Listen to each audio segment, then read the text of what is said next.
అసలు ఏంటి బీసీలకు సంబంధించినటువంటి రిజర్వేషన్ పెంచకుండా ఎలక్షన్స్కి వెళ్తే మీ యొక్క కార్యాచరణ ఎలా ఉంటుంది? 10 సంవత్సరాలు మేము బీసీలను ఆగం చేసింది ఏది టీఆర్ఎస్ ప్రభుత్వం.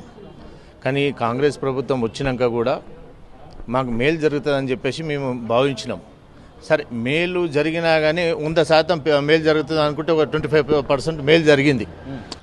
అసలు టీఆర్ఎస్ గవర్నమెంట్లో ఒక్క పైసా కూడా కేటాయించిన దాఖలాల్లో ఇవి ఏది ఫెడరేషన్ కులాలకు అయినా ఒక్కొక్క ఫెడరేషన్కి 50 కోట్ల రూపాయలు ఇచ్చింది. మేము ధన్యవాదాలు తెలుపుతూ మాకు 50 కోట్లు సరిపోవు ఇంకా.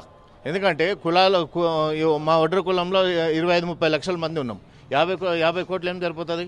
మేమేమంటున్నాం, ఒక్కొక్క కులానికి 200 కోట్లు ఇస్తే, ఒక సంవత్సరానికి 200 కోట్లు ఇస్తే 5 సంవత్సరాలలో అందరికీ మేలు జరుగుతుందనే ఆలోచనతోటి మా ఒడ్ర సంఘం తరఫున కూడా మేము డిమాండ్ చేస్తున్నాం. ఎందుకంటే ఇప్పుడు ఈరోజు మేము కులగణన చేస్తామని చెప్పేసి చెప్పారు. అది కూడా చేస్తే అన్ని బీసీ కులాలకు మేలు జరుగుతుందని చెప్పేసి మేము భావిస్తున్నాం.